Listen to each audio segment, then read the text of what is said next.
네, 지금부터는 Q&A를 통해서 비중격 만곡증의 치료와 관련된 여러 가지 궁금증 속 시원하게 해결해 보도록 하겠습니다. 자, 어떤 궁금증이 들어와 있는지 첫 번째 질문부터 화면으로 만나보시죠. 잠잘 때 코막힘이 심한데 이건 왜 그런 걸까요? 라는 질문입니다. 저희가 이제 앞서서 이야기할 때 비중격 만곡증의 여러 증상들 이야기했었거든요. 여기 중에서 이제 잠잘 때 코막힘, 그 증상이 하나가 아니었나 싶어요. 네, 맞아요. 누운 상태에서는 아무래도 서 있거나 앉아 있을 때 비해서 코 안의 점막의 혈류가 증가하게 됩니다. 그래서 정상적으로 코 안의 숨길이 살짝 좁아지는데 이때 누워 있을 때 유독 한쪽 코만 유난히 더 막힌다. 그 방향이 일정하다. 이럴 때는 비중격 만곡증이 동반되어 있을 가능성이 굉장히 높습니다. 네, 그렇군요. 그래서 이 비중격 만곡증에 대해서 저희가 다시 한번 좀 설명을 해드리면 도움이 될 수 있을 것 같거든요. 이거 보면서 한번 정리를 해볼게요. 네, 비중격 만곡증, 안쪽에 코 안을 나누는 벽이 휘어져 호흡이 어려운 상태, 이 상태를 비중격 만곡증이라고 하고요. 네. 그래서 이제 여러 가지 원인으로 발생할 수 있지만 그로 인한 코막힘이나 집중력 저하, 두통이 삶의 질에 굉장히 큰 영향을 미치기 때문에 정확한 진단 후에 보존적 치료나 수술적 교정이 필요할 수 있다. 이렇게 정리해 볼 수 있겠습니다. 네, 좋습니다. 그래서 잠잘 때 특히 너무 코막힘이 심하다라면 비중격 만곡증이 아닐까라고 한번 의심을 해보고 진단을 받아보시는 게 도움이 될 수 있을 것 같습니다. 자, 이어서 다음 궁금증 또 화면으로 확인해 보도록 하겠습니다. 함께 보시죠.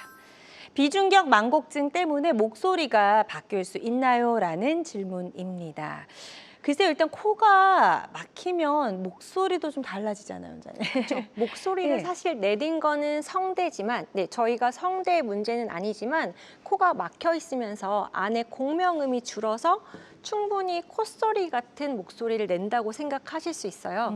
실제로 수술을 받고 코막힘이 해결되신 환자분의 얘기를 들어보면 수술 후에 뭔가 목소리가 코 안에 막힌 느낌이 아니라 뭔가 뚫린 느낌으로 전달이 되는 느낌이고 실제 발음이 좀 정확해진 것 같다. 이렇게 표현하시는 분 있으시거든요. 네, 그래서 분명히 상관은 있다라고 네. 말씀드릴 수 있을 것 같습니다. 좋습니다. 자, 두 번째 궁금증 이렇게 좀 해결을 해봤고요. 자, 이어서 세 번째 질문 화면으로 만나보도록 하겠습니다. 비중격 만곡증 수술하면 비염도 좀 같이 나을 수 있나요? 이런 질문입니다. 이게 연관이 있나요, 원장님? 네, 아까 제가 코의 구조에 대해서 설명을 드리면서 비염은 코 안에 점막에 염증이 있는 상태, 네. 비중격 만곡증은 비중격이 구조적으로 휘어 있는 상태라고 간단하게 말씀을 드렸는데요. 이거의 연장선으로 비중격 만곡증을 수술하면 당연히 비염은 나아지지 않을 가능성이 크겠죠. 하지만 비중격 만곡증 수술에 비해서 비염 수술 자체가 고주파와 같은 레이저로 코 안에 콧살을 좀 줄이는 거기 때문에 비중격 만곡증 수술과 동시에 비염 수술을 간단하게 같이 하실 수는 있습니다. 그렇군요. 자, 그래서 이 수술한다고 해서 비염이 낫는 건 아니다. 이렇게 좀 정리를 해볼 수가 있겠습니다. 자, 김혜영 원장님과 함께하고 있습니다. 코막힘, 코골이, 두통, 수면 장애까지 유발할 수 있는 비중격 만곡증에 대해서 이야기 나눠보고 있고요. 방송 보시면서 이런 증상들 때문에 힘들었다, 코로 숨쉬기가 너무 어려웠다라고 생각이 되시는 분들 계시다면 한번 상담 전화 주셔서 상담을 받아보셔도 도움이 될 수 있을 것 같습니다. 02-6677-0012번 02-6677-0012번으로 전화 주시면 되겠습니다. 실시간 시청자 상담은 생방송 도중에만 가능하니까요. 이 점도 꼭 기억해 주시고요. 궁금한 점 있는 분들은 지금 바로 전화 주시기 바랍니다. 자, 저희 Q&A를 통해서 비중격 만곡증의 치료, 또 여러 가지 궁금증 해결해 보고 있고요. 이어서 다음 질문 어떤 게 들어와 있는지 화면으로 확인해 보도록 하겠습니다. 코가 많이 휘었는데 수술을 꼭 해야 되나요? 라는 질문입니다. 아까 우리가 사연에서도 좀 봤었어요. 사례에서도 좀 봤었고, 그냥 외적으로 보기에도 코가 이제 여러 가지 외상 때문에라도 휘어 있는 경우를 보았는데, 이게 꼭 수술을 해야 된다, 아니다. 어떻게 좀 이야기를 해볼 수가 있을까요, 원장님? 숨쉬기 불편한 증상이 없다면 꼭 수술을 해야 하는 건 당연히 아닙니다. 아까 자가 테스트를 하실 때도 보셨지만 저도 사실 비중격이 살짝 왼쪽으로 휘어 있거든요. 근데 저는 평소에 입으로 숨 쉬지 않고 코로 숨 쉬는데 크게 문제가 없고 네. 잘 때에도 코로 숨 쉬는데 크게 문제가 없기 때문에 수술을 하지 않은 것처럼 이렇게 증상이 없는 경우에는 수술을 반드시 해야 하는 건 아니다라고 말씀드릴 수 있는데요.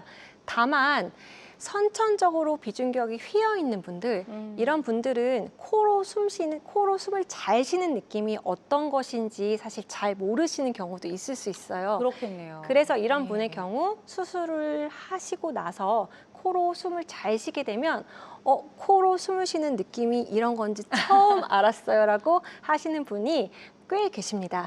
네. 그렇군요. 그래서 기능적인 문제가 없다면 반드시 수술을 해야 되는 건 아니지만 또 이렇게 숨 쉬는 게 불편하다면 한 번쯤 고려해 볼 만한 그런 방법이 될 수 있을 것 같습니다.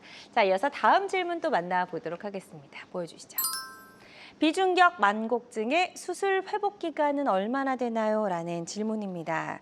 글쎄요, 이게 완전히 회복될 때까지는 그래도 뭐 한 달? 이렇게 좀 걸릴까요, 원장님? 네, 이거 실제로 제가 환자분들 보면서 제일 많이 듣는 질문 두 가지 중에 하나인데요. 하나는 저 수술 꼭 해야 되나요? 고요. 또 하나는 원장님 그러면 수술하면 언제 제가 일할 수 있나요? 언제 학교로 돌아갈 수 있나요? 이런 질문 굉장히 많이 받거든요. 네. 그래서 일단 전반적인 회복 과정을 저희가 좀 지켜보면요.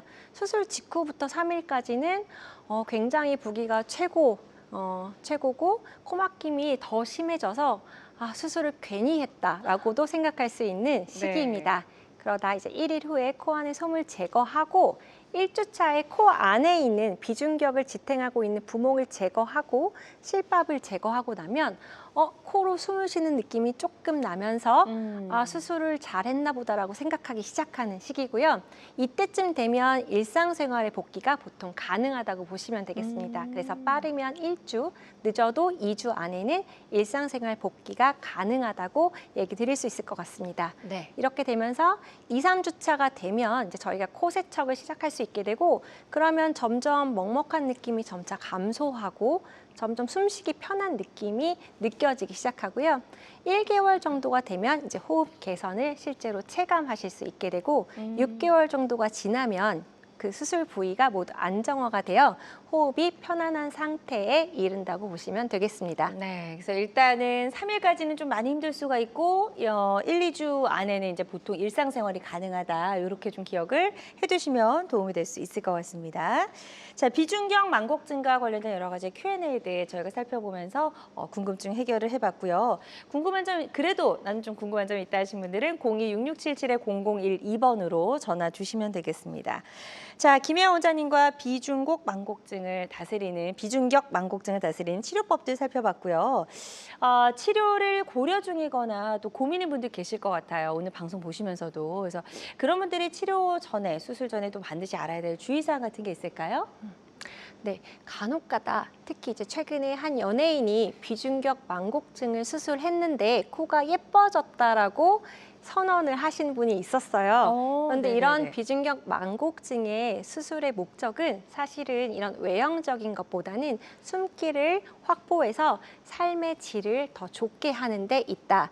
이거를 꼭 말씀드리고 싶습니다. 네, 그래서 여기도 좀 준비해 주신 것처럼 기능을 회복하면 자연스러운 아름다움이 따라온다 이렇게 말씀해 주셨는데 이때는 우리가 또 기능적으로 좀 문제점을 해결을 하면서 동시에 또 아름다움을 네, 같이 추구할 수 있는 맞습니다. 부분이라고 네. 좀 생각을 해주시면 도움이 될 수 있을 것 같습니다. 자, 오늘 1시간 동안 저희 방송 함께 해주셨는데요. 우리 시청자분들께 혹시라도 끝으로 해주시고 싶은 이야기 있으실까요? 네, 코막힘이 오래되면 사실 몸이 서서히 거기에 적응을 하게 됩니다. 그래서 그냥 나는 원래 이런가 보다라는 생각을 가지실 수 있는데요. 사실 숨 쉬는 것은 삶의 질과 굉장히 밀접한 연관이 있기 때문에 저는 이런 경우 참지 마시고 자신의 코 상태가 어떠한 상태인지 확인을 한 번쯤 해보시는 거, 음. 네, 이게 중요하다고 말씀드리고 싶습니다. 네, 좋습니다. 자, 오늘 비중형 망곡증의 여러 치료 방법까지 쭉 한번 살펴봤습니다. 모든 치료법에는 부작용이 따를 수 있고 개인마다 치료 효과가 다르다는 점, 또 전문의와의 상담을 통해서 적절한 치료를 받는 것이 가장 좋은 선택이라는 점 꼭 기억해 주시길 바랍니다. 지금까지 김혜영 원장님과 함께 이야기 나눠봤습니다. 오늘 말씀 잘 들었습니다. 네, 고맙습니다. 감사합니다. 네.